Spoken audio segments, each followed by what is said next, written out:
This is Orson Welles. A hurricane, according to the dictionary, is the highest term in scales of wind forces. I quote from Webster, hurricane. Cyclones of diameter of from 50 to 100 miles, wherein the air moves with a velocity of from 80 to 130 miles an hour round the central calm space, which, with the whole system, advances in a straight or curved track, especially prevalent in the tropical regions of the Pacific. A final definition describes a hurricane as a violent rush or commotion, bringing with it destruction or confusion. We'll try to leave out the confusion, and I promise you we're not doing the dictionary, but I think you ought to know, as authoritatively as possible, what you're in for. Tonight's story, which is about a hurricane, is called The Hurricane. And the aim is to show what a cyclone of a diameter from 50 to 100 miles can do to a South Sea Island paradise and to the lives of the people who are still alive after it blows over. Tahiti from here, Captain Negro. 600 miles, madame. Are we really in the South Seas now? Right in the heart of them. The South Sea Islands, the last hiding place of beauty and adventure. That's what all the travel folders say. Captain, what's that wretched barren spot way off there to the right? That's one of them. One of the South Sea Islands. Nothing like that in the folders. There was a time when it was mentioned in all the folders. Oh, but it's just a silly-looking sand waste. Has it a name? It's the island of Manakura. 20 years ago, that was the most beautiful of all the islands that raised their little green heads above these waters. The most beautiful and enchanting bit of paradise in all the world. I always throw it a kiss when I pass it for old time's sake. Excuse me, madame. What happened to it, Captain? It's a very simple story, madame. That island made the mistake of being born in the heart of the hurricane belt. It begins quite a while back. I ran a boat between here and Tahiti in those days, before I got old and sober. And one beautiful morning like this, I sailed up to the beautiful island that used to be, with sugar and calico and a few other things for the islanders, besides a new governor from Europe to enforce the law. Later, I wished I'd thrown him overboard. He was just about as beneficial as the hurricane. But maybe I misjudge him. It's his story anyway, and I guess his story is as good as mine. The Journal of Eugene Delage, Administrator of Manakura, August 5th, 1902. From Tahiti to here, 9 days on the Katapoa. Fair wind and a calm sea. And early this morning, we sighted Manakura. Look, Eugene, the island. Yes, there it is. I never believed there was such beauty in the world. It's paradise, Eugene. Our paradise. Let's hope the residence is a fit place to live in. I understand the last administrator is very incompetent. Stubborn sort of fellow. No telling what we're getting into. I'll never want to change, not any part of it. Very well, my dear. You admire, and I'll remodel.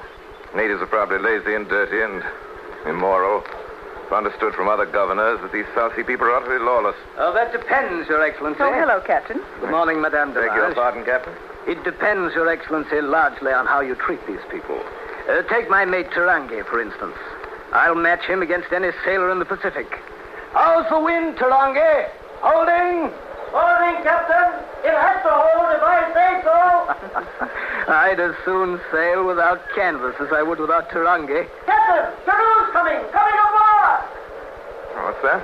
Canoes. They're coming out to meet us. Chief Mehavy and his family. Lower the ladders, sir. Yes, sir. Yes, they're a fine lot, these islanders, if you'll just leave them alone. Really, Captain, you can hardly expect me to sympathize with such an opinion. Besides, I've been led to believe quite differently. Mehavy! Come up and welcome! That's him coming up the ladder. The tall one with the white hair. And with him is his brother Tavi and his daughter Marama. What a lovely girl. Welcome! Welcome, Mehavy! Great Chief, in the name of all my people, I welcome you to our island of Manakura. Thank you. May we work together, our people and you, in friendship and understanding for the benefit of all. On behalf of the colonial government of my country, remembering always that duty comes before friendship and obedience before understanding, I accept your welcome, Chief Mehavy. Great Chief, my wife is dead. My daughter will speak now for the women of our island. Like these white flowers, madame, may your life be happy among us. May beauty and love dwell with you always. What is your name, my child? My name is Marama. Thank you, Marama. I saw your island for the first time barely an hour ago, from afar. But already I feel that you and your people are known to me, and that there is love between us. Always I hope you will think of my husband and me not as strangers in your midst, but as friends. And here, Your Excellency, is our priest, Father Paul. Yes? Father Paul, this is Madame Delage. Yes, I heard what she said just now to Marama. That was a fine thing you did, Madame Delage. With one simple, gracious speech, you have done much to erase all the pain and misunderstanding that has marred the relations between the people of this island and the alien law that governs them. That's very kind of you, Father. It's against my principles, Madame Delage, to agree with Father Paul, but I'm afraid this time I've got to admit he's right. Thank you, Captain. Well, Father Paul, as soon as it's possible, I want you to show me everything of your work. As administrator of this island, I shall be... What are you laughing at? Does that amuse you, Captain? It does, rather. I'm sorry, Monsieur Delage. You see, Madame, your husband may administrate all he wants to, but do you know who really runs the people of this island? Who? Why, Father Paul. Isn't that so, Father? You marry them, you bring their children into the world, you baptize them, you bring them up, and in the end, you bury them.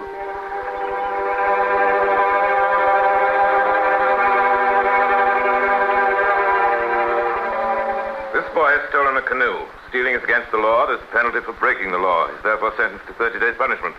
Finished with those 30 days, he'll know better than to break the law again.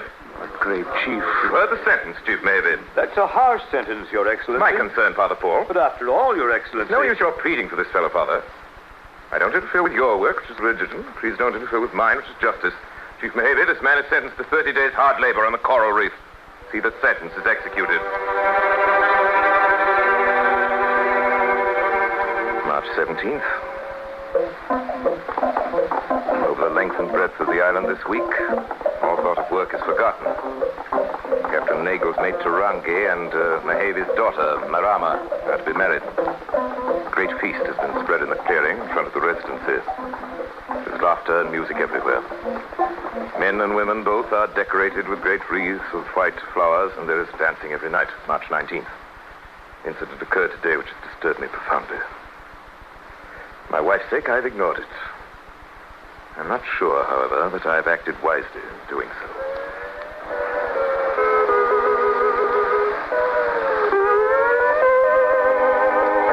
Marama, wait. You must not follow me. You know that if we are caught... Yeah, I thought you. Oh, Tarangi. It's against the law for the betrothed to be alone until their wedding day. But we've always been together, Marama. We always will be. It was meant to be so. It's written in the stars. If it is written in the stars, then it is so. And it is. You've no way of knowing. But I have. Deep inside me, I know. There is no law of God or man can keep us apart, Marama. You must not say such things, Tarangi. It frightens me. If it were wrong, then I should not say it. But it's right, and I believe it. And it shall be true. If the great water should separate us, I would swim to you, Marama. If walls are built around me, I shall climb them. And if chains hold me, I shall break them. But always, I will return to you, Marama. Believe that. Why did you say that, Tarangi? What? About the great water. It is as if you had some portent. Oh, I'm only making love to you, and yet you read a portent in it. Marama. Tarangi. Oh, stop. This is the hour Monsieur Delage comes for his walk along the beach. He might see us. Ah, what if he does? We'll be married tomorrow. He'd not be pleased. What does that matter? He's never pleased. All the same, I don't want him to see us. I'm afraid of him, Tarangi.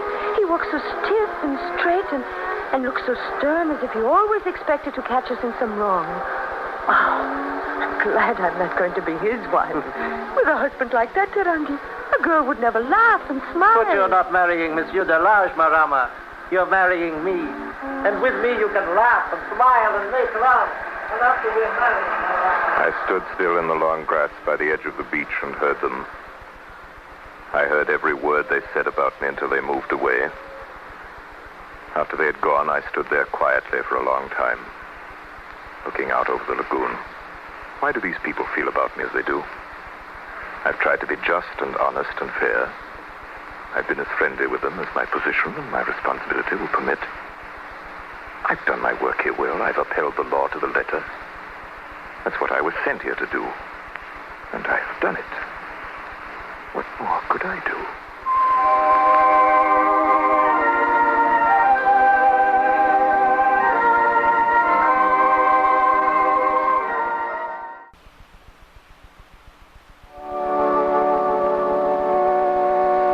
By the authority committed to me, I now pronounce you, Marama, and you, Tarangi, united in the bonds of matrimony through the Saint Christ our Lord. Amen.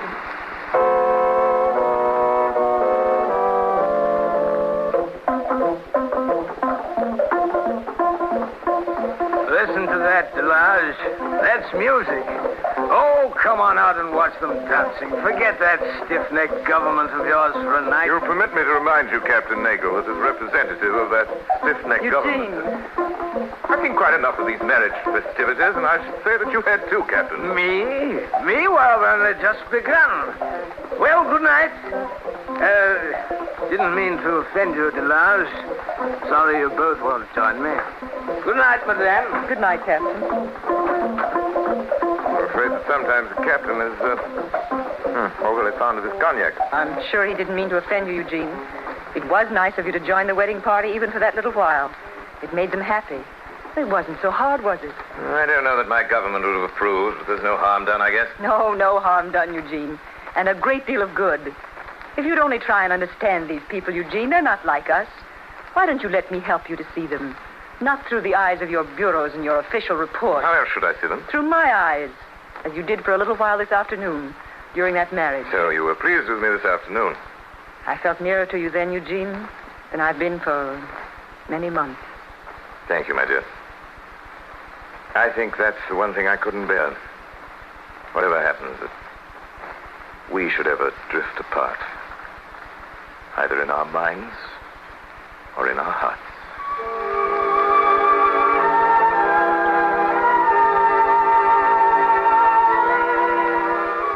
May 26th, Captain Nagel left today for Tahiti.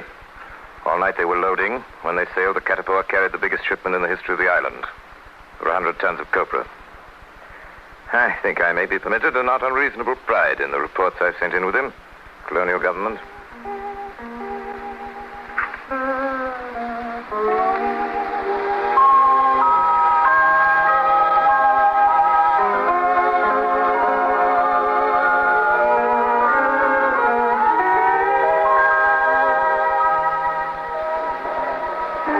Good sailing, Tarangi.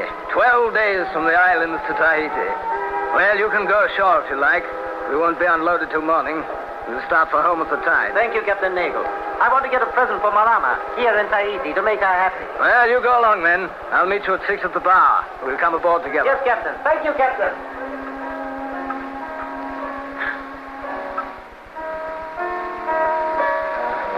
Hello, Tarangi. When did Caterpillar get in? This afternoon. Captain Nagel here yet? Not yet. Tarangi, Yes, Joe. see that man coming towards the bar? He's been here all afternoon. He's drunk, looking for trouble. But I'm not making any trouble. You know how white men are when they're drunk. Get away from that bar, Let me go, Tarangi. I don't drink with natives. Get away from that bar. As I tell you, Tarangi. I'm not doing anything wrong. Oh, you're not, eh? Well, get up. Get up when a white man tells you, do you hear me? That'll teach you to obey your superiors, you.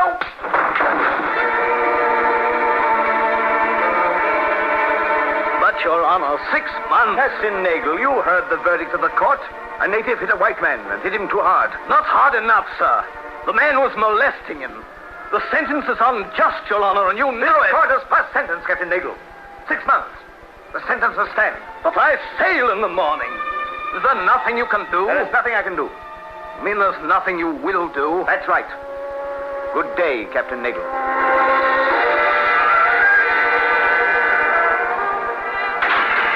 Captain Nagel, Captain Nagel. I've done all I can, Tarangi. 6 months isn't long. The time will pass quickly. You will see Marama, Captain. You will tell her how it is with me. Yes, Tarangi. And you will see that she is taken care of, please. Of course we will, Tarangi. And, Captain, tell her not to be sad. And tell her not to worry. Tell her I'll come back to her soon.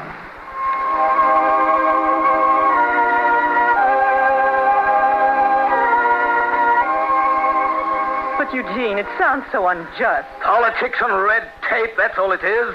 It's an offense to good government. Passion's a dangerous thing, Captain. I wouldn't criticize the government because a native breaks the law. But, Delage, even the jury was sick about it. I could see it. The magistrate, as I take it, is a just man, as I try to be.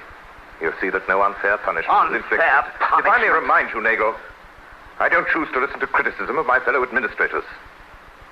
It's not easy to wield authority.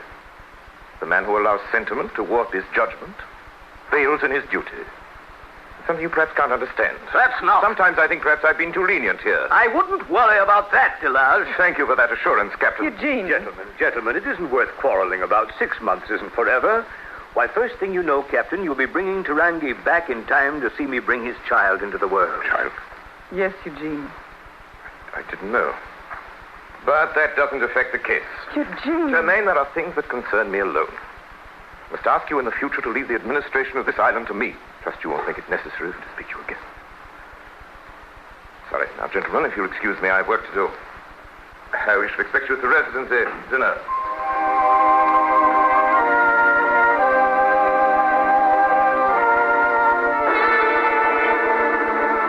Tarangi. Yes, Your Honor. For assaulting a white man, you were condemned by the High Court of the island of Tahiti to 6 months imprisonment. You tried to escape. For that offense, your sentence was doubled. 4 times you have attempted to escape. 4 times you have been recaptured. And now, again, you appear before this court. And again, this court must sentence you according to the law. You know the law. You know the punishment. Double your previous sentence. 16 years. Captain Nagel? Yes, Delage? You had this information 2 months ago when you were here on your last voyage. Why wasn't I told? What information, You know very well Delage? what I mean. Eugene, what is it? Only what might have been expected, madame. Tarangi escaped again 2 months ago. This time he got away. A guard was killed by accident. Accident. I happen to know the facts, Delage. And I have them here in this letter from the warden of the prison. Official facts. You thought I wouldn't find out, didn't you? You thought you could shield a murder. Oh, I'm sure that's not true, Eugene. She's right, Delage. That boy wouldn't commit a deliberate murder. And we all know how the captain feels about Tarangi's misfortune. Misfortune. He brought it all on himself, father, by his stubborn defiance. Now, by escaping, he's made a laughingstock of the police, of the law. Above all, me. Oh, Eugene. He must be retaken. The government's prestige will suffer if he goes unpunished now. I think it suffers more when a boy can get 16 years for striking a man who molests him. I know very well what you think. What you all think. Cease to be of any interest to me. The authorities believe he will attempt to make his way to this island. They warned me to watch your ship, Captain Nagel. My ship was searched before I sailed, from truck to keelson. And anyway, don't you know that Tarangi wouldn't implicate me by stowing away? Where would he hide on a boat the size of the Katapua? Your crew would hide him. I only ask you to remember your duty, Captain, as I attempt to remember mine. Eugene, judged by God's law, Tarangi has done no harm. Isn't that true, Father? I may be a sentimental old man, madame, and a very bad priest, but I believe God would judge somewhat differently from the colonial government.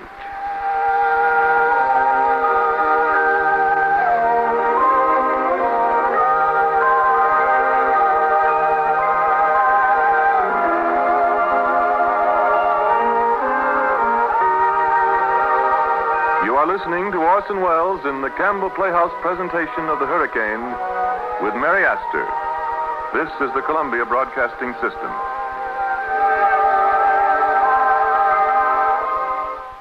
And now Orson Welles resumes our Campbell Playhouse presentation of The Hurricane with Mary Astor. Journal of Eugene Delage, Governor of the Island of Manakura, 1902-1909. August 5th, 1909. Today is the 7th anniversary of our arrival, Manakura. Little to celebrate. Still no news of Tarangi. Over the island there hangs a strange gloom. Grows with the months.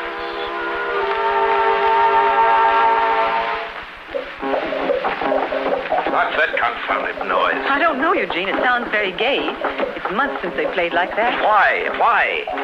Yes, for months this island has been like the place of the dead. Now suddenly, tonight, this... There's no festival this time of the year.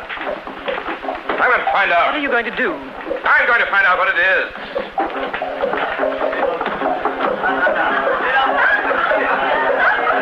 Baby! Baby! Silence! What's going on here? What's happening? The people are celebrating, Your Excellency. Celebrating what? Their happiness, Excellency. What are they happy about? Well? Tarangi, Your Excellency. What did you say, Mahedi? He's coming home, Delage. Tarangi is coming home. How dare you? How dare you stand there and defy me and you, Mahedi?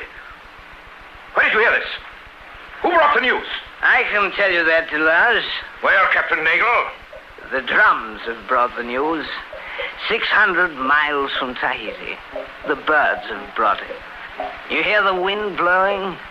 Well, it came on the wind. Nagel, you're drunk. Well, maybe I am, Your Excellency, but what have you got to say to all this? How about it? Has your colonial government any law against dancing and singing when the heart is happy? Have they? Well, Mahedi, administrator of this island, I demand to know what information you're holding back. Is Tarangi here? You've seen him. You don't have to see him, Your Excellency. He's the soul and symbol of all these people. No cage can hold them. They're the last of the world's afflicted race of humans who believe in freedom. Look at them dance. There's the island dancer to your law.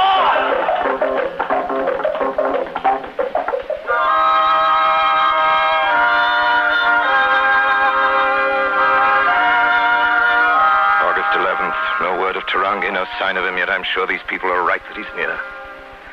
Shall instruct Captain Nagel to take me to Katapoa for an extended search over the islands. Motu Tonga, Motu Atia, even the Far Islands. Must you make this Yes, trip, Eugene? I must make... Why? It's only my regular tour of the island. I shan't be gone a month. Why are you so concerned? It's only... I don't see how you can go on his ship after the way you talked to Captain Nagel. I don't hold grudges. You know that. Nagel ought to know it, too, after all these years. I know why you're going, Eugene. You hope to find Tarangi. Well? Don't go. You should know me well enough not to ask that. Once, one night in this room, 6 months after we came here, I asked you something. You asked me to see these people through your eyes, not the eyes of the law. What's happened? An accident. No accident, Germaine. The logical outcome of my own weakness in listening to you. Eugene, you don't... I made a mistake once, Germaine. I don't intend to make it again. No matter what the cost. What is it you want, Eugene? That boy's life? You, the priest, Captain Nagel. You all think I'm motivated by revenge. As if I could be that small. I know you're not. They know you're not. Believe me, Eugene, we all understand. That's why we pity you. That's why I beg you now to give up this passion of yours before it destroys us all. Give him his chance, Eugene. Him and Marama. They love each other as we once loved each other. Germaine, all the others are against me. Not you, Germaine.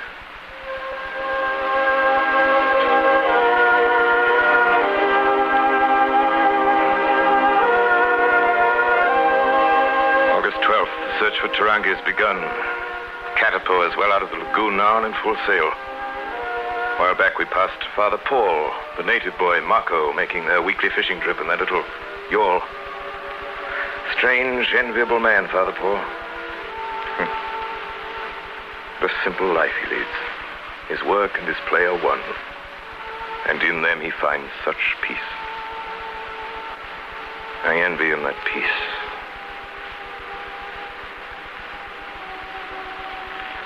Shall I steer a while, Father Paul? You must be getting tired. Not yet, Marco.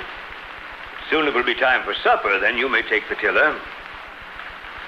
What are you staring at, Marco? Look, Father. Do you see nothing? Huh? What is it, a log? Canoe. And a man clinging to it. You've sharper eyes than mine, lad. There. He's moving again. Are you sure? Yes, Father. Maybe it's him, Father. Maybe it's Tarangi.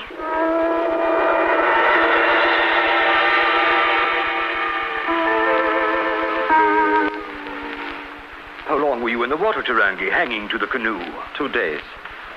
Oh, it's good to be alive, Father. Yes, my son. After that experience, 600 miles alone. Doesn't seem possible. Well, you've done it. Now you're faced with another problem. What are you going to do? Now I'm going to see my wife and the child I've never seen, and my mother. And then what? Well, you know everything, Father, that I killed a guard. I didn't mean to, but he was killed by me just the same. I can't ask you to help me, yet you know what it will mean to me if you would. I know. Father, you're not going to tell. Give me one day, Father. That's all I ask. Give me one day with Marama before you tell anyone. I first saw you, Tarangi, an hour after you were born. I watched you grow to manhood. All the events of your life have been an open book to me. How can I be your judge? Then you're not going to tell, Father? No, I'm not going to tell. Tarangi, the administrator, is making a tour of the island searching for you. He's expected back soon. You must be gone with your wife and child before he returns. Oh, Father. Father, how can I ever thank you? You don't owe me any thanks, Tarangi.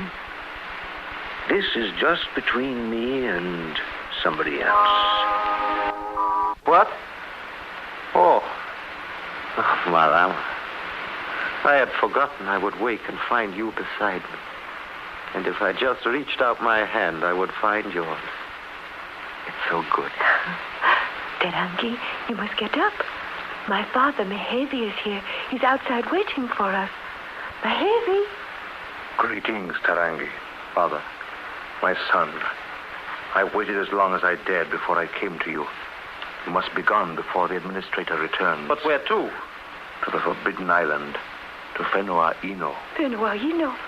But that is taboo. That is why no one will look for you. Once there, you and Marama will be safe for the rest of your lives. Yes, Father. Tonight, Mako and Marama will sail my canoe across. Yes, Father. And after, you will go together tonight to the Forbidden Island, to Whenua Ino.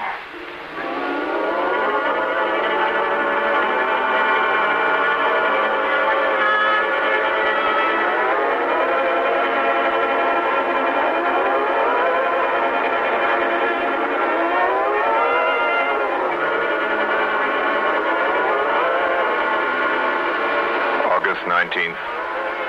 Katapur docked today. Our search was fruitless. With the news I bear, there was no pleasure in coming home. A strange disquiet on the island. Feel it all about me. There's no movement among the natives. They only stand about and keep watching me. I have a curious feeling that something is going on here in this island behind my back. Germaine met me at the dock. Even her greeting was strained. And at dinner at the residency tonight, Father Paul did not appear. I've never known him to miss one of these dinners of yours before. It's strange his not being here tonight. Why do you suppose he didn't come? Oh, he's in the village with Mama Rua, I expect. She's nearing the end now. She's going to die. Who? Tarangi's mother. She keeps hanging on, though. She has a feeling she's going to see her son once more before she dies. What makes her feel that, Captain? Just delirium, I suppose. I'm asking the captain, my dear. Oh, your wife's right, Delage. It's the fever, probably, and some sort of superstition. You know how these natives are. Yes, I know. Can never tell what's going on in their minds. In the 7 years I've been here, I've learned to rely on instinct. Tell you there's something going on in this island. As I came up through the village, I don't know, natives behaved queerly. Some of them smiled at me. Never do that. Kept watching me and smiling. Smiling behind my back. If Tarangi was on the island, none of you would tell me, would you? Would you? That wind's been rising all evening. The worst I've heard in a long time. Like devils running around. Yes, looks like we're in for a real blow this time. Well, I'd better be getting down to my ship. I've never been on the island in a storm. Do they get very bad, Captain? Well, I've heard tales of them. The great wind, the natives call them. A wind that blows the islands out of the sea. But I think Manacoral's pretty well anchored. Well, good night, Madame Delage. Good night, Captain. Good night, Delage. Good night, Captain. Germaine. Germaine, did you hear anything? Just the wind, Eugene, that's all. I thought I heard voices. I'm right. There is something afoot. Outside there. Something queer going on behind my back.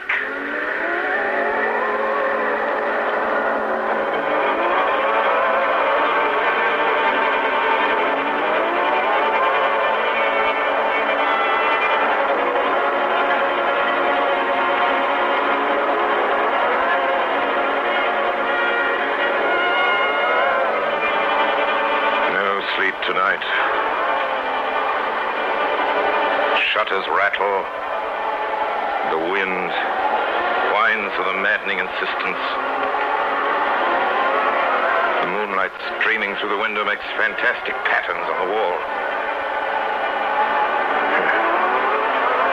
Behind all that sound, there's something secret going on.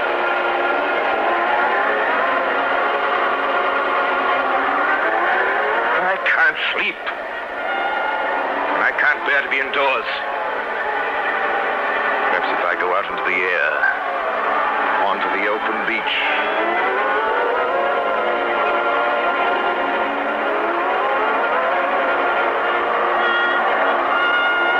Hey, who there? What are you doing about the canoe, boy? Speak up. What? Marco. What are you up to here on the beach this time of night? Stealing the chief's canoe, eh? Well, answer me. What are you storing tins of water and that's food? Answer me! I'm going fishing, Your Excellency. You're lying. This has something to do with Tarangi. No, Your Excellency. I swear. Look at you. When I mention his name, your eyes tell me that I've been trying to find out. Tarangi is on this island, isn't he? Huh? Answer me! Answer me! I tell you, there's no use keeping silent. I should take you to Father Paul. He'll make you tell the truth.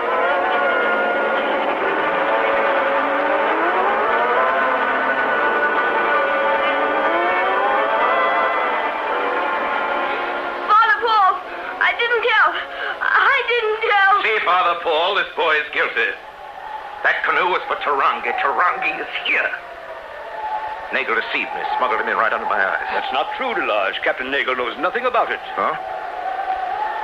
But you know about it. I picked Tarangi up at sea, not 10 miles from here, last night. You? Of all men. My own priest. I am Tarangi's priest, too. Could I, preaching the gospel of infinite love and the remission of sin by repentance, betray his trust in me? The laws of the state are one, the laws of God another. Where is he now? I don't know. I see. Well, good night, Father.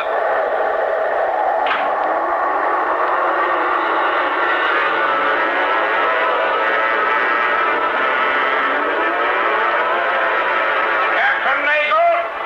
Well, Delage? I dare say it'll please you to know that so far I can't find a trace of him. Captain Nagel, I want your boat again. But Delage... How soon will you be ready to sail? This is hurricane weather. The barometer indicates we're squarely on the track. Of what? Of whatever's coming. I'll not waste any more time. In the name of the government, I demand your boat. Well? Men can't argue with the government. I'll be ready whenever you are, Delage.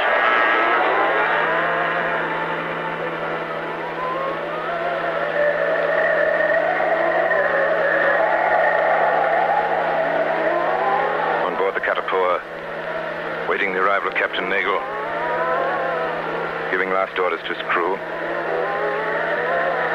Through my porthole, I can see the great waves breaking white on the reefs. Something grim and terrible in the aspect of the sea. All my thoughts are of Germaine. I've never left her like this before.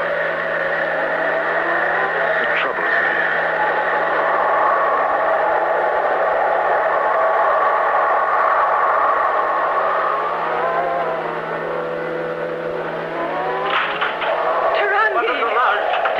did you come back? I thought you got away. Oh, it's too late. Didn't you see them? See what, Tarangi? The birds, the sky was black with them. They've all gone away from the island. What do you mean? Don't you understand? The great wind. The birds have gone because the great wind is coming. The great wind? The hurricane. That's why I came back to warn you and my people.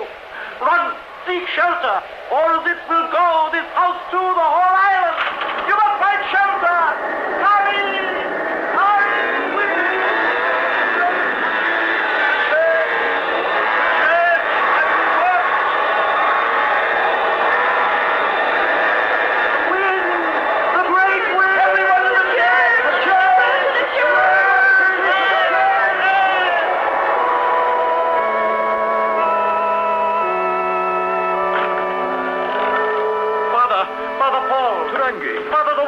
The church will go. All of you must take refuge in the trees.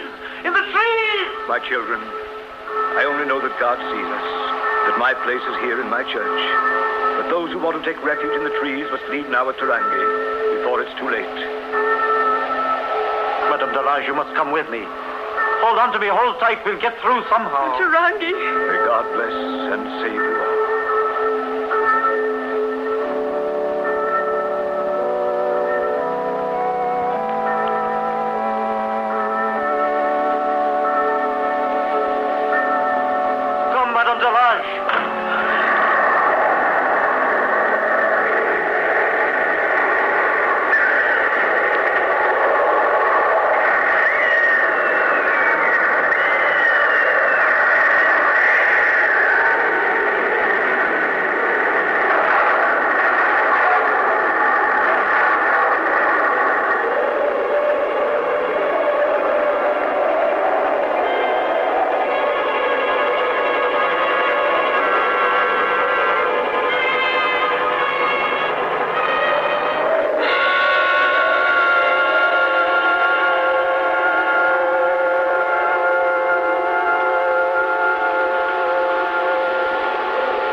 August 5th, 8 a.m. The hurricane is past. Sudden silence. The sea lying calm and still in the sunlight. As we draw near the island, as far as the eye can see, there's nothing but desolation and death. And of the church, not one stone standing. Of survivors, not a trace.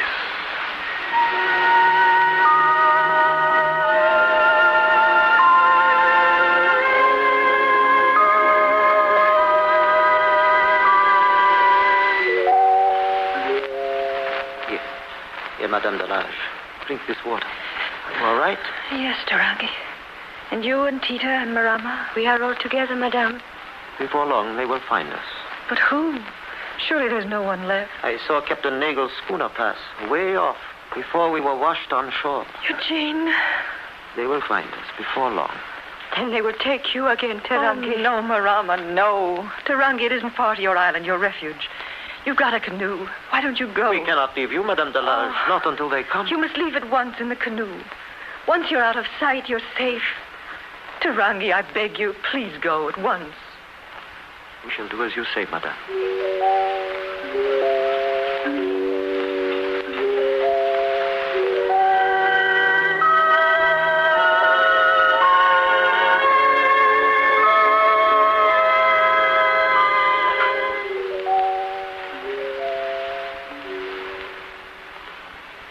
Germaine. Eugene. Germaine. You're safe. Oh, my dear. And you, Captain Nagel, you too. It is a miracle, Madame. And the poor father isn't here to hear me say it. Germaine, Yes? were you the only one? Yes, Eugene. Were there no others? No others. They were all washed away. I'm all alone. I was tied to a tree. It drifted here. All the others were lost. All the others. Take me back to the boat. Germaine, you say you drifted in on a tree. It must have launched on the beach.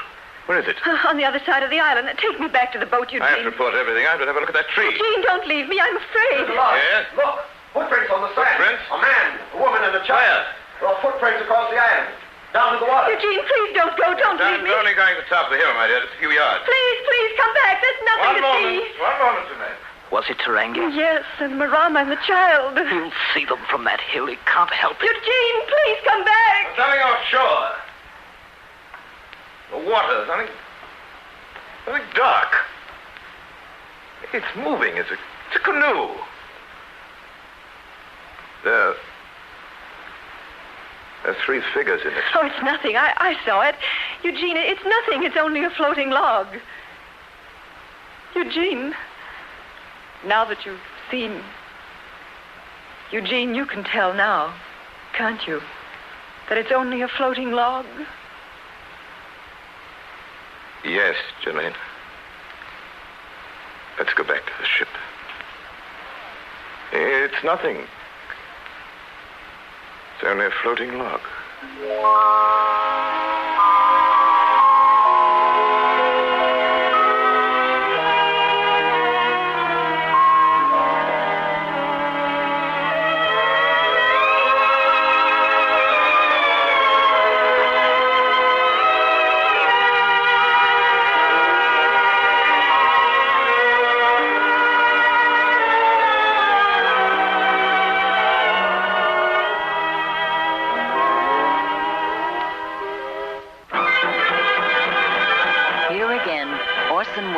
Well, ladies and gentlemen, it's now of 2.5 minutes since the hurricane blew itself out, and I'm happy to report that peace has been restored in studio number 1. I also want you to know that the height of the big wind, the wind that blows the islands out of the sea, no one was braver or calmer than our guest of the evening, whom we are so glad to welcome back to Campbell Playhouse, Miss Mary Astor. Thank you, Orson Welles, and good evening, ladies and gentlemen. However, there's good reason for her calm, ladies and gentlemen. This is not Miss Astor's first hurricane. No, indeed. The part of Madame Delarge, which she played with us tonight, is the part she created in the picture Hurricane. And of that hurricane, the hurricane that director John Ford stirred up on Mr. Samuel Goldwyn's back lot some 2 years ago, stories are told that will never be forgotten. I wonder if, Mary, you perhaps could bring yourself to tell us a few of the terrifying details. Well, that hurricane, Orson, lasted not 3 minutes, but 3 months. 10 hours a day of wind and driving rain and Miss flying Astor, sand. please go on. Well, what would you like to hear?